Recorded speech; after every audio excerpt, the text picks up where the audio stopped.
All right, welcome everyone. My name is Tracy Siska. I'm Executive Director of the Chicago Justice Project. Today, we welcome Dan Cooper to our Facebook Live interview series. Dan is the Director of Research at the Metropolitan Planning Commission and co-author of War on Neighborhoods. Dan, thanks so much for being with us.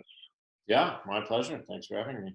All right, so let's give an introduction, a little more detailed introduction about you. Why don't you tell our audience a little bit about what research you've been doing so they get a little bit of the context? Sure. Currently in my role right now at Metropolitan Planning Council, we look at urban planning issues and how they intersect and what that means for the Chicago region. We haven't typically worked on justice system issues, and it's one thing I've been trying to do in my role is figuring out just how the justice system is driving all the trends we care about in Chicago.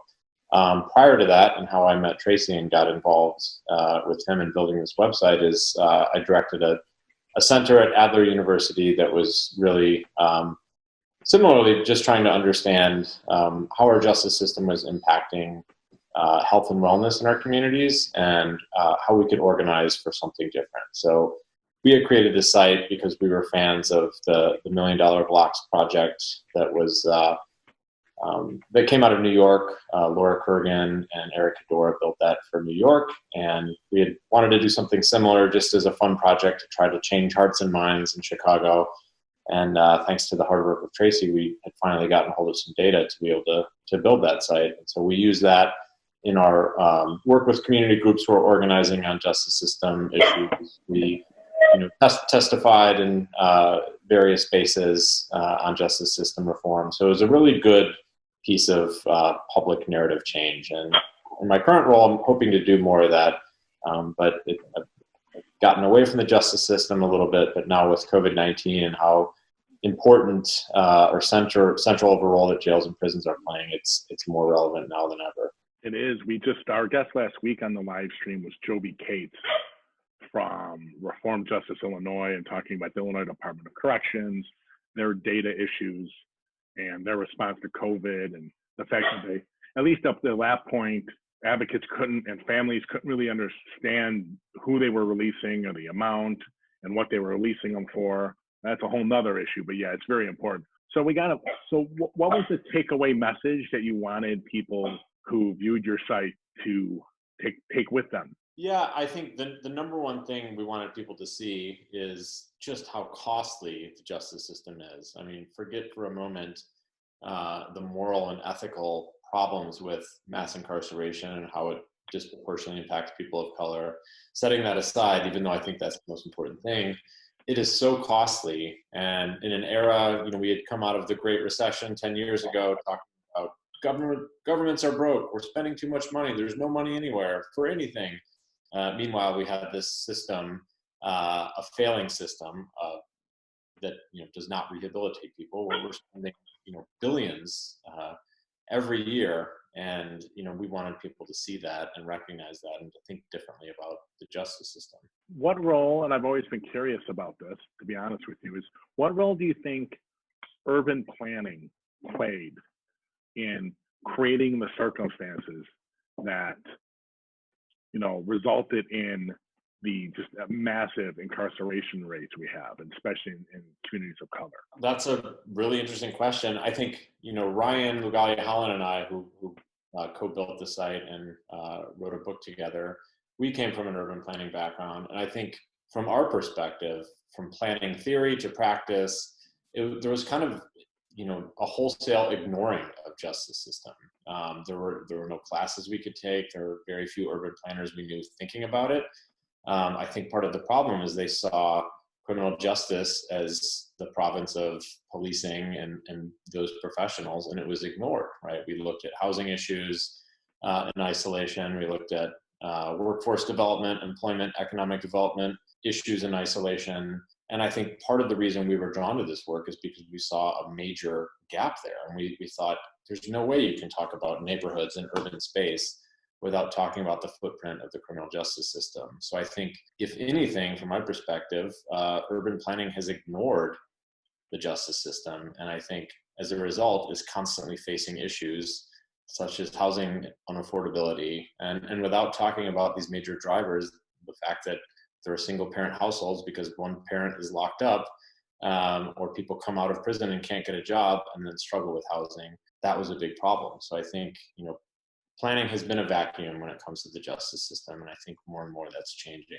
I view, from a criminological side, I went back to grad school to get my master's, the early 2000s, early mid 2000s. There were all kinds of, the internet had been around about 10 years, and there was this availability of criminal justice data that started happening. From a criminology view, I view the role of urban planning almost to be a negative, because I should say not their role, but their impact is a negative, because you're looking, you can find them all over the internet, all these real estate websites and apps. They talk about crime, and they're able to give a statistic. And I've always, without the context needed, because if you're not comparing it across and you're not looking at a whole host of factors, the individual statistic could be completely irrelevant, or it could be you completely misconstrued. So I've always viewed it to some degree as a negative, because I've seen urban planners take it into account. They've taken it into, well, how is crime going to affect my house sale, the price of my house, or the rent?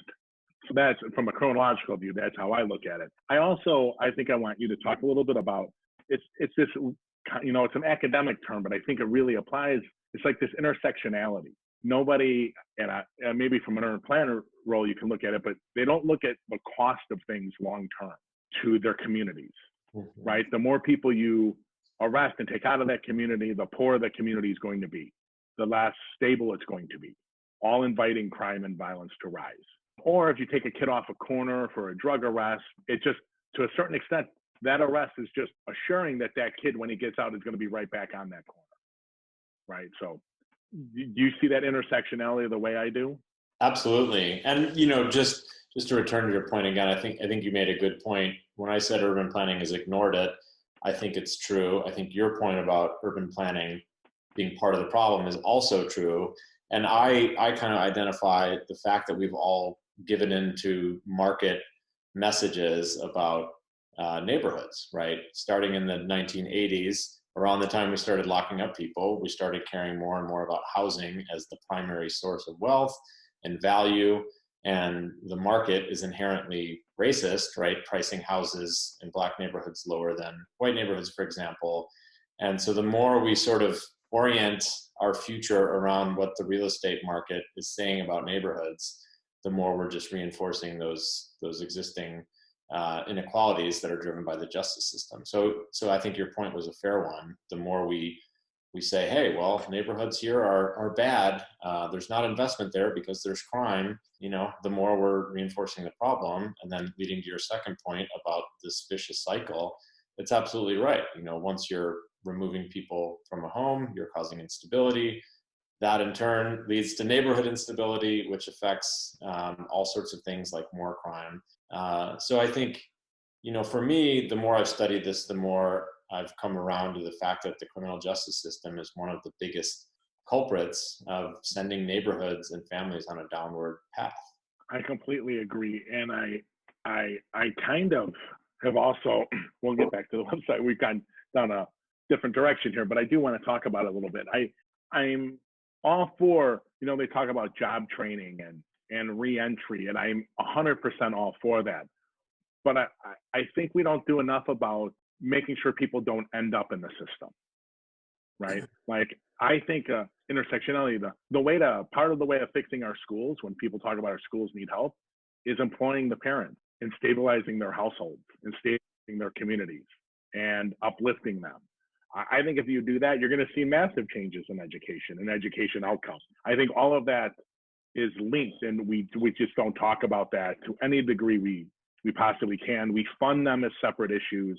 For some reason, there's always seems to be money for criminal justice stuff. Yeah, fair point. And I agree. I think, reentry is obviously important because there's already a lot of people in prison. But once you make that the primary focus, you've already lost, right? Because no matter how much you can work with someone through programs once they're out of prison, they're still at such a huge disadvantage. Their career earnings are going to be less. They're going to have probably family issues with children, a co-parent, all sorts of challenges. And so the vision really should be, and we point this out in the final chapter of our book, getting to no entry neighborhoods, right, where you're not sending anyone to prison, because there's all sorts of ways you could be thinking about every offense. I think the conversation gets tougher when you think about serious offenses, and we can talk about that later. But I think in general, a good vision is to try to think about how do we get to not sending anyone to prison. So we're not spending that time on them, that money on them. We can find more cost-effective and better solutions. It's the politics of fear. We can't possibly defund or reduce the funding of the police department. I'm not for defunding them completely, but reducing that amount of money. It's always about hiring more cops because for some reason that makes us safer. It's incredibly hard, and I fought against it before Ron did that 1,000-man hire, and I'm still fighting against it around that and trying to open up why that's happened. But there's politicians say we're broke, we can't do anything. Oh, we want to hire 1,000 more cops. There you go. We got that money. We'll find a way. We'll go into debt for that. And I just don't think it makes us safer. I'm going to switch back to the website and talk about, so the Chicago Justice Project has a connection to your $1 Million Block site. We engaged Chief Judge Timothy Evans of the Cook County Courts to open criminal court data in Cook County. And we were looking at an original engagement, still are through today, is to open up all of their criminal court data from the time they started collecting it through today and with updates. That said, we were able to open up a 5-year set. Obviously, we opened it. What gave you the thought about using it, and how did you guys use it to create this site? Yeah, so Ryan Lugalia Holland, my colleague, who at the time was working with me at Adler, we were just big fans of that $1 Million Blocks project and thought, hey, they haven't done that in Chicago. No one's done that in Chicago. It's a really effective framing. And so we had been working to try to get a hold of data. We're not successful. We went through the usual channels of, writing to people, making calls, requesting it, and it just was impossible to get. So it always remained an ambition of what we wanted to do because we thought that would be good public education. So once you were able to get a hold of the data through your efforts and fights, we were sort of already gearing up to do this. And the timing at the time in 2015, was it 2015? I'm already forgetting. I think so. Was right. I don't remember. Because Bruce Rauner, our governor, who was a Republican, had convened a task force on sentencing reform. So it was kind of this bipartisan moment where Republicans and Democrats were working together to think about ways they could reduce reliance in the criminal justice system. So it felt like a no-brainer kind of time to try to weigh in and really, make a splash, generate some public interest in the topic from a different way. And so we were able to do that by partnering with DataMade, this data civic tech company that builds websites like this. They are also researchers and similarly interested in data and much smarter than me in terms of building websites on the back end. We partnered with them to get this turned into a website and wrote some messaging. And so it was just a fun collaboration with really smart people. So all down the line, Chicago Justice Project getting a hold of this data, sharing it with us so we could build this website, and then getting messaging out and trying to, push it out and get people talking about it. And so it did make a little bit of a splash around the time. And I think because of it, it was harder for, the Sentencing Commission to ignore us. So they invited me to testify about, what we see are the best avenues for criminal justice system reform. So, I mean, in the end, can we claim that we changed the world with this website? No, not necessarily. But I think, it's a small part of a moving snowball moving down a hill, collecting momentum. We heard more people start to use this language. The Cook County Board President, Toni Preckwinkle, was often citing from the website when she'd give speeches about criminal justice system reform. So we knew it's impactful because it sticks. It's visually appealing. There are very nice sound bites about the criminal justice system that people can remember and use in their advocacy efforts. Yeah, one question. I'm going to have you give us a little tour in a minute of the website, but I noticed I was going through it the last few days, and I noticed in your notes or in the about part that you, in your model for the data, for the drug offenses, it is free of anyone that committed a violent offense. So they're all nonviolent offenders. One, why did you do that? And technically, like, how is that? Does that mean no one's committed violence in the past, or that just they're not, one of the other charges they're currently incarcerated is in violence? How did you do it? Yeah, I mean, we had the simplest possible method, where I think we looked at unduplicated counts, and we looked at the sentence, and we took the top line sentence, the lengthiest sentence, and what it was for. So in other words, if somebody was charged for a drug offense and a violent offense, we took the violent offense. I think, if I remember right, I'd have to double check. But essentially, we wanted to break it up into violent and non-violent, or in drugs, so people could see that there are a lot of sentences that are just no-brainers. You know, when you ask people on the street, should people be locked up for a violent crime? Often the reaction is probably going to be yes, because we're just programmed to think violent crime, yeah, they need to be locked up, dangerous. But when you ask people, what about a drug offense? You don't often see people saying yes, lock them up, because frankly, everybody knows somebody who's committed a drug offense, probably in the last week, you know. So,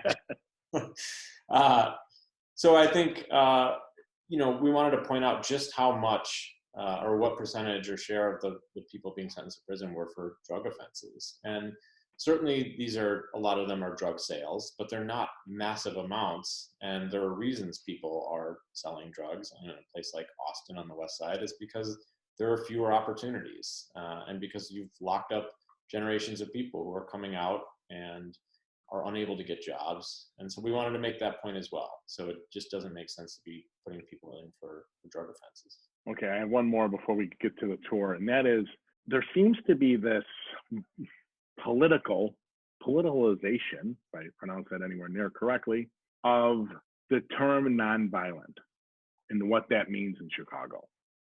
With bond reform, they have a version of how they define it. Which is there isn't a violent offense included in what they're have been currently arrested for and charged with, right? And will spend time, or what they're getting bail on.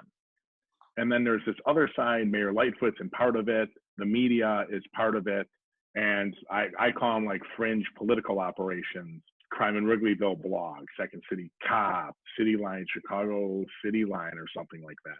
All these fringe websites who are like, anyone who's committed any violent crime ever in their life, they're a violent criminal, no matter what they're arrested for. So let's just take someone, aggravated battery or armed robbery or even a murder. If after they get out and they serve their time, they are then rearrested for 2 ounces of pot or whatever, a gram of cocaine, or it be whatever the drug du jour is right now, that is a violent criminal. What are your thoughts on that whole debate that's being egged on by the media, I would say? Yeah, it has been a problematic third rail where, people are expected to say, oh, I don't want to be lenient on violent offenses. You're absolutely right. But what the data show, there are problems with risk assessment tools, but we won't get into that now. But, when you look at violent offenders, the likelihood of reoffending is often lower for violent offenders, particularly somebody who's convicted of a murder and who is older. Like, those are some of the lowest reoffense rates. Again, I'm not arguing that no one should be locked up for murder necessarily, but there is this sticky political third rail where everybody feels like they have to say, get tough on violent offenses. And it's because they're so easy to beat up on in the kind of Willie Horton way. You can easily find one person who was let out, whether they were let out early or served their full offense, who then went on to recommit a terrible offense. And that messaging is really effective. We saw that in the 1988 presidential election, right? About the person in New York who was let out in early release and committed a murder, other crimes. But that's not the norm, right? There are many violent offenses, assault, certainly one of them, where you don't necessarily have to have major concern for people reoffending. So I think it's a hard thing to challenge because it's so ingrained. You can always find a case of somebody committing a terrible offense after they've committed one in the past, and you focus on that. I think as a country, we're not a nuanced country. We divert to the simple, reductionist if X, then Y. And I think this is one of those sticky things that we just need to get out from under. I see it also. I'm not sure if this last week you saw, or at the end of last week, the article around bail, the bail project and the Chicago Bond Fund from the Tribune. Chicago Justice Project on its YouTube channel has our take on that video. But I want to hear your take on that. I mean, on that article, and also this idea around just possessing a gun, whether you're a felon with a gun or just someone arrested who's never been arrested before with a gun, them being treated as violent. Because I know that's something the mayor is pushing huge for, is everyone caught with a gun has to be treated as a violent criminal. And I find that kind of unsettling, that we're somehow getting away from the official definitions of things that are long established in the country and having political influence over those definitions. So I just want your thoughts. Gosh, how much time do we have? I'll try to We got some time. Don't worry about it. They're both great examples of why we're in this quandary with mass incarceration and we just can't get out of it, is because of misguided work like the Tribune article and misguided policies like these gun offender policies that are being pushed. So first one, the article, I think you've already covered it on your website in terms of what's problematic, so I won't go in depth. I just encourage people to look at it. But what sticks out to me, just high level, is it would never pass the muster of any kind of research where peer reviewers are looking at it and calling out problematic things. They looked at potentially half the cases that the Chicago Community Bond Fund bailed out. They, I think, identified 162. The bond fund says they bailed out 300 plus. And they identified 20% of those cases as someone had reoffended. And they focused on that. They told the stories.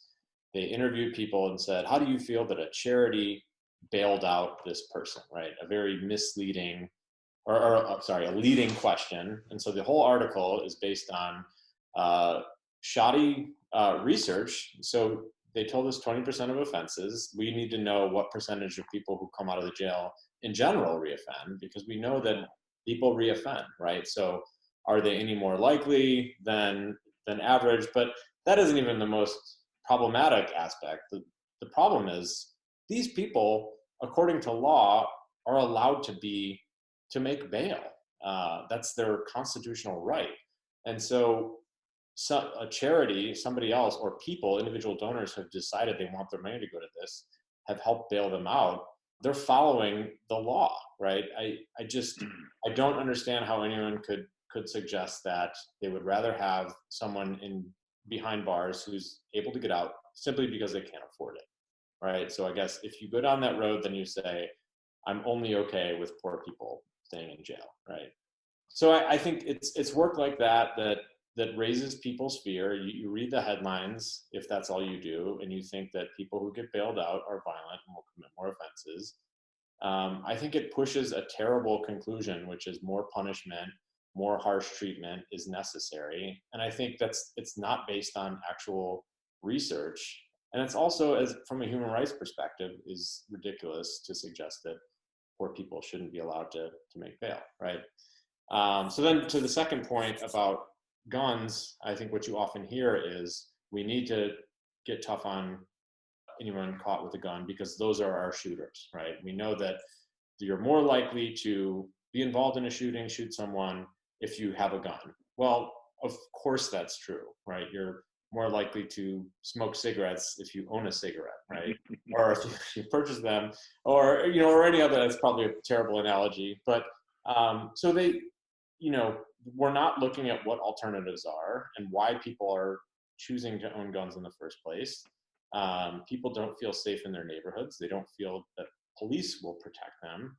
There are a lot of reasons, including probably young people, in some fashion or another, maybe wanting to follow the crowd. There are a number of reasons why people might own a gun. All of them not good, but we should be focusing on getting them to not own a gun, right? Locking them up is not going to help because we're just going to be funneling more people into the justice system. They're going to get out. A gun offense isn't going to keep them in prison their entire life. They'll get out, and then they're worse off than before. So why aren't we diverting to better ways of handling someone who gets caught for a gun, or treating the root cause of the problem rather than the symptom? Yeah, to me, it seems like it's a especially early on in the Lightfoot administration, that's supposed to be so different in reform and not the machine, and we're going to do things different. And she's worked at Office of Professional Standards that eventually became IPRA, and she was involved in the police board. I think I was really disappointed to see her be the really pro lock 'em up, because that was kind of a white flag, like nothing different's coming, right? Nothing different is going to come about this. In fact, what I'm going to do is we're going to make the police department even stricter. We're going to make their oversight stricter and the impact of the criminal justice system on these communities worse, not try to dial it back or find alternatives. I was kind of bothered by that, especially coming out of the Lightfoot. The article itself is kind of offensive. Just real quick, I don't understand. Like, it seemed to me the only way you write that article is if you go in saying it is not right for people to be bailed out. For people to be bailed out. I've always said that rigorous academic research is so much better than most journalism. I wish, like, I think all crime reporters and all reporters that use data, but specifically crime and violence reporters, would have to take some methodology classes, quantitative methodology from in their leading academic institutions, so they can understand what it means to do data and represent it and what it means. I also liked how they said one of the reoffenders was arrested for trafficking in drugs. What's trafficking? Did he get caught with 500 pounds of weed or 10 kilos of coke? Was he meeting with El Chapo? Like, what's trafficking? Or did he just go to do a delivery? Because I got to tell you, I'm in DC now. There are like 5 guys riding bikes around this neighborhood amidst a pandemic, pretty much 24 hours a day. And I have to see drug sales all the time, routinely. I'm sure they're low level. Is that trafficking? Like, I don't understand. These reporters have to know people that use drugs. Are the people that I'm buying it from trafficking? I just thought that was another loaded term that showed you their ideology that was built into the article. Yeah, it was a one-sided piece that had no nuance. And, imagine, taking a poll of a certain percentage of journalists and saying, well, we found that 5 out of 6 go to the bar after work. So the whole article will be about, a huge percentage of journalists are alcoholics, or something like that would be equally shoddy. And, the point would be not supported by the evidence, right? No, that was I call them hit pieces. That to me seemed like a hit piece. Clearly. Either it was 100% a hit piece, or they tried to do real research and all they could find was 162 cases. And they were like, wow, if we don't publish, then we have to explain to our bosses why we spent all that time. So we're just going to get it out. Either way, it's not good. Okay, let's get back to this beautiful website. Mr. Cooper, could you show us the website and give us a little tour about some of the things some of the analysis your website shows for public? Sure. Can you see it now? No, but I got it up. Can you see my screen? Yep. Perfect. All right. Wonderful. All right. Sorry for my technologically challenged self, but so what we wanted to get out of this is something that's very brief, because people's attention isn't captured at a website for all that long. We found the average person who came to this site, I think, was here about 3 or 4 minutes. So you think about that being the reality of a website, it doesn't leave a lot of room for tons and tons of text and narrative. So the main thing is just a searchable website where you can, if you zoom out, you'll see offenses by community area. It'll aggregate up. In Chicago, we've got 77 defined community areas that people know and recognize. So people know I live in Edgewater. I just want to know the numbers for my community.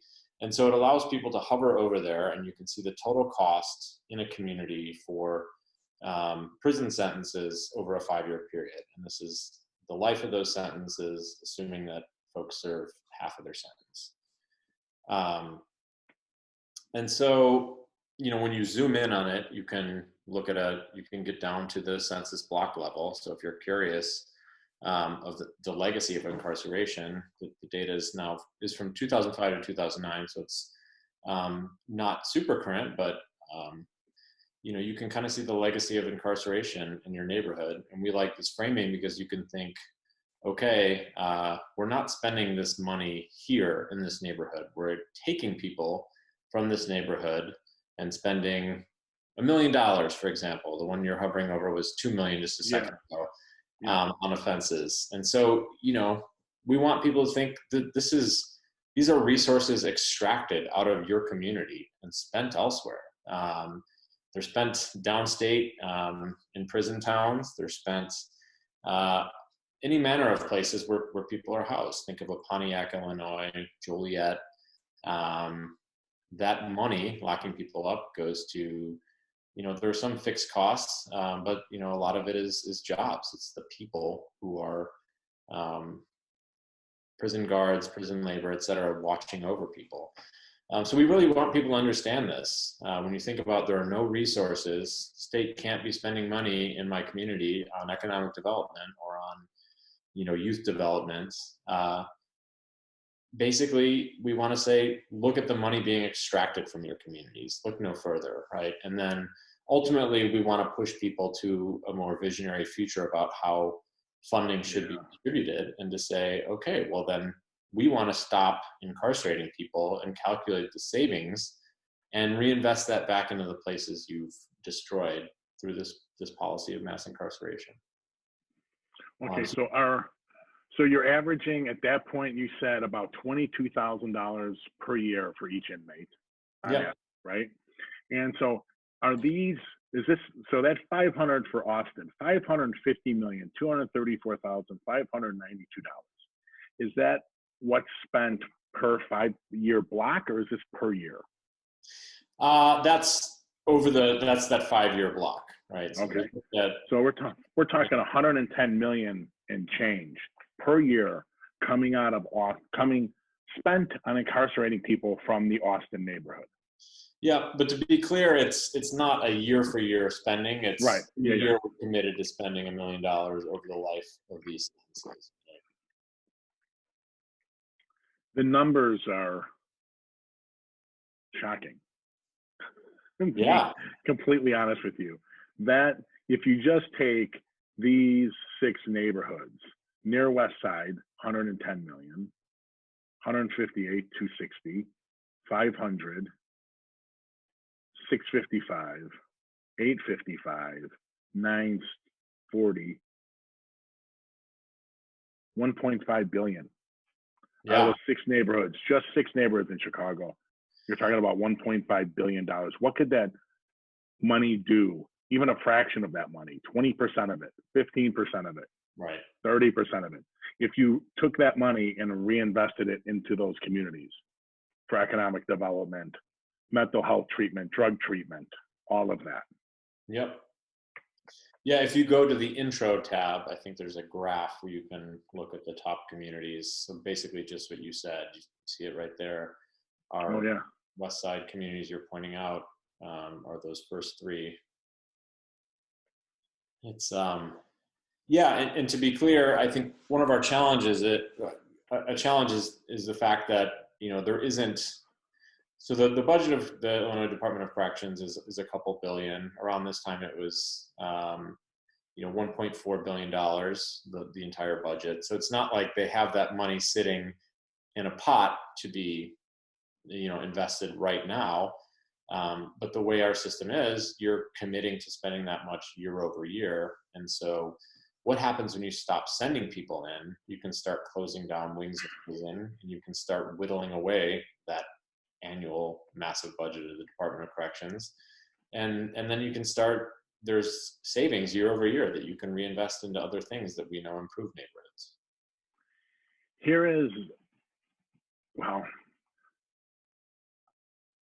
There is a opportunity here, it would seem to me, if Lightfoot really wanted to be the game changer that candidate Lightfoot was supposedly all about, and Pritzker wanted to be game changers,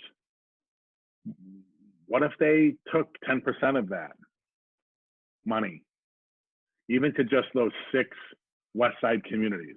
So it'd be a fraction of the overall budget of IDOC. And reinvested in those communities to see what change could happen in 5 years, how that would affect the rate of people going from that community into IDOC. It's just, those numbers are unbelievably staggering. Yeah, I agree. I mean, there's all sorts of things we could be doing to be innovative and visionary about how we're choosing to spend money. I think what's difficult for the state, and I guess the city as well, is the budget realities are such that we've got massive debt in terms of paying pensions. So I think I don't want to be flip and say that it can be easily done, because we do have fiscal challenges. But I think it takes some really visionary thinking and hard decisions about, stopping locking people up, and over a few years, what are those savings, and diverting it back into doing what you're talking about. What are some great approaches to building up neighborhoods? I want to make sure people get this stat, so I'm going to read it just to make sure if they're not seeing it on the screen. There were 851 blocks in Chicago with over 1 million committed to prison sentences for imprisoning their residents. So think about that. And here's another one. 121 blocks with over 1 million committed to prison sentences for non-violent drug offenders. What could that, I mean, even if they didn't, what that money could be used to get the finances of the state back in order, to redevelop, do real economic development, mental health, drug treatment, education in these communities. I think the analysis here is amazing. We'll talk a little bit later about any future plans you may have for it, but it's really pretty staggering. Yeah, agreed. You guys talk about some alternatives. I hope our audience thinks deeply just about how we spend money. And this is the tip of the iceberg, ladies and gentlemen, because let me just give you another stat. For every one of these people incarcerated, we're not even talking charged, it is the Chicago Council of Lawyers of the Appleseed Fund. They work together, did a analysis some years ago where they talked to the clerk of the court's office, Dorothy Brown's office, and they told them that it cost them $2,600 to open up a court file. Wow. So ladies and gentlemen, for every one of the people that are represented in that website and those colors, think you're adding $2,600 for every one of those individuals represented there. And that's not talking the money we spend on police, the 911 center, holding people in Cook County Jail, the state's attorney, the public defender, the courts. Yeah, and so I think it's important to try to be fair about the massive political roadblocks there are to doing anything about this. I'm not saying it lets our politicians off the hook, but as an example, and we write about this in the book, in 2008, then Governor Rod Blagojevich in Illinois planned to close down a prison in Pontiac, Illinois, because crime had been declining for over 10 years, and it would save the state money.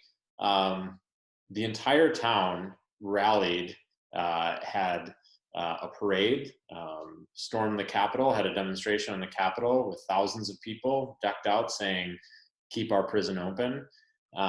Put a massive amount of pressure on the governor, local politicians, representatives also making the argument that this is a lifeblood of the community. It's the jobs themselves may be X millions of dollars for our economy, but the entire ecosystem is billions more in economic benefits to the community. And ultimately that argument carried the day. So what that says is it's okay to keep prisons open and to keep tough on crime policies, keeping them filled, because they provide jobs for people who otherwise wouldn't have jobs. And I think, it's fair to be sympathetic to a place like that does not have other prospects for jobs. But we need to ask ourselves, is this what prisons are for, just to provide jobs for people, when we know how detrimental they have been? And COVID-19 is laying that bare right now with how much our jails and prisons have been incubators of this illness, more so than any other country in the world, because no other country locks up people at the rate we do.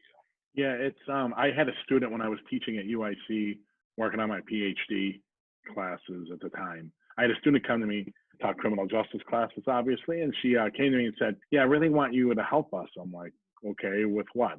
Well, I think it was during this time they're closing our prison, or they're talking about it. And I'm like, I am so sorry that you're going to lose all those jobs, but that is not something I cannot advocate to keeping a prison open for no other reason than to give you jobs, right? At that point, I'd rather close the prison and just give the people in that community the pay. Just pay them, right? Pay them for a year or two as they transition and get rid of the prison. Yeah, I think that's an excellent point. It's not an either or. To my point earlier about us being a black and white reductionist society, jobs or no jobs, crime or safety. There are millions of possible solutions. And I think I live in Chicago, so obviously it's easier for me to care about Chicago neighborhoods. But I also care about Pontiac, Illinois. And I think, you don't want those people to be jobless either. And so what are some solutions? Can we think about a tax code that's different, that redistributes money to places like the west side of Chicago differently, to places like Pontiac, Illinois differently, and envisions a different scenario for economic development? What would make those places, competitive, functional, and have stronger economies with other viable jobs, not just prison labor? Yeah, and I think some of those towns are feeling the ramifications of being built around a prison, because especially in COVID, their family members, their friends are the ones working in those prisons that are incubators for the disease. So these people then are working all day in the incubators and then going home and transmitting it to their family, their friends, their neighborhood, right? So I can't imagine a way for those towns like Pontiac to lock down when 30% of the workforce or more are working all day in the prison. I don't understand how you would do that. So the optimist in me hopes that this makes it absolutely clear that it's a lot of people at risk because of our addiction to prisons and jails, right?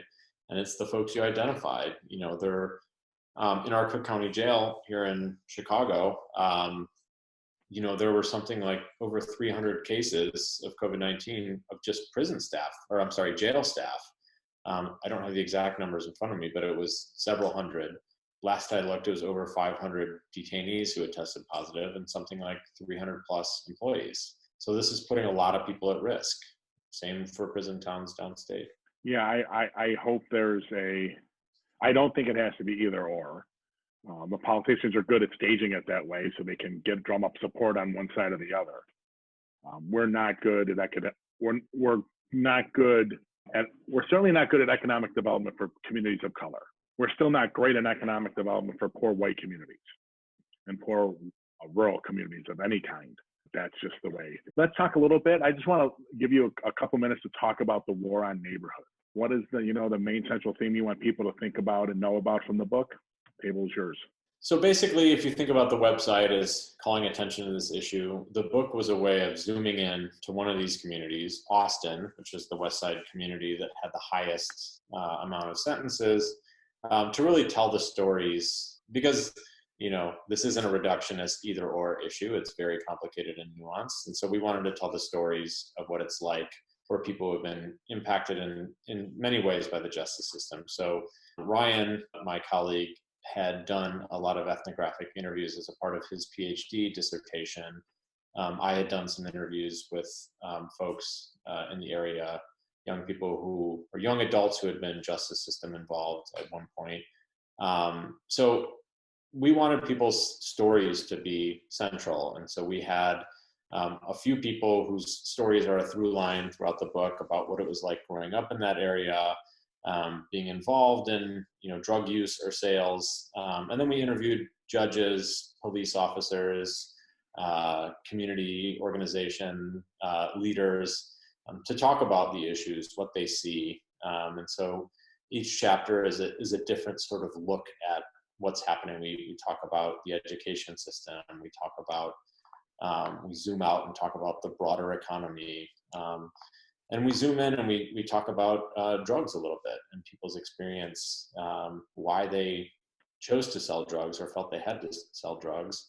And then the sort of family ramifications of coming home from a prison sentence and trying to reconnect with children, family, and the difficulties it presents, having a record and having that stigma.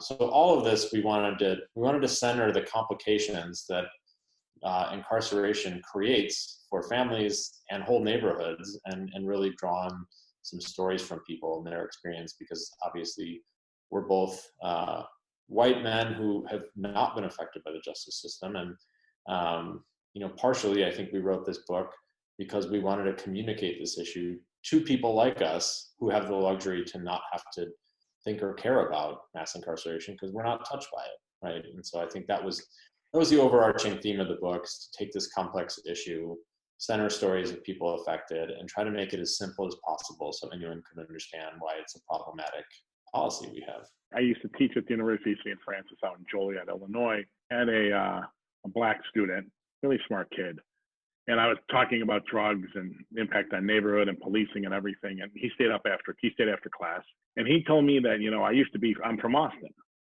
I used to play football. I got a scholarship out to California. It got me out of the neighborhood. But I came back. My mom was closer, so she'd come watch me play. This is as close as I said I would go. I said, you don't go back? He goes, I only go back to talk to school children when I'm invited. And I only go at 9 a.m. It has to be early in the morning. I go and I leave. And I'm like, really? You go, you don't spend time with your moms or your family? He's like, never. I will never go back. I will never spend another night there. I'm the only one of my friends that made it out. Lost a few. The rest are going to get out in another year or two because they're locked up. He goes, I'm never spending a night back in Austin. And I was like, wow, I've never had to think about that. Right. And he said, it's like my entire family's justice system involved.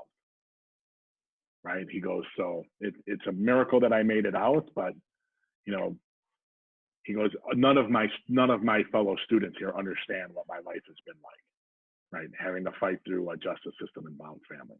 All right, one other quick question before we wrap up. Have you noticed over your time in Chicago, as superintendents change, come and go, do you notice a difference between the policing on the street? Not really. And I, admittedly, you would know much more about this than I would. I hadn't been involved in the day-to-day changes as much or examining them. But one thing that struck me from just a very cursory analysis or high level is, the more things change, the more they stay the same. A lot of the tactics, the initiatives, they would come out with a new name every other couple of years. We talk about this in the book too, but all of the initiatives involve, either shifting roving units to hotspot areas or violence reduction strategy, which involved basically identifying high-level targets that they thought were going to be at highest risk of offending, and essentially enforcement is the primary mechanism, and arrests of disproportionate arrests of people of color. So I think in recent years there's an attempt to be more data driven and use predictive data analytics. I'm skeptical of this and whether it's going to produce anything different, because I think the mechanism is still enforcement. It's still trying to find people, arrest them, and once you're involved in the justice system, the chances are you're going to stay involved in the justice system. We have a guest coming up in June 17th, I think, Professor Barry Friedman from NYU Law. And he wrote an awesome, amazing, incredible article about disentangling what police do and how to parse out what they do to other agencies and entities. And he said the police are basically, they bring law and they bring force. And that's all and this isn't a bad thing. That's all they can bring, because they're not trained or equipped to do anything else. And right. There may be a time and a place we need that, but in a lot of circumstances we don't. And when we're sending them into situations where we don't need it, they often are set up to fail.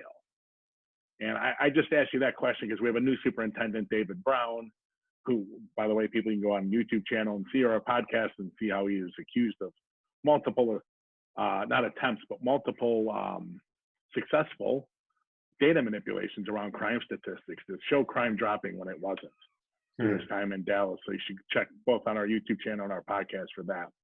Okay, last question.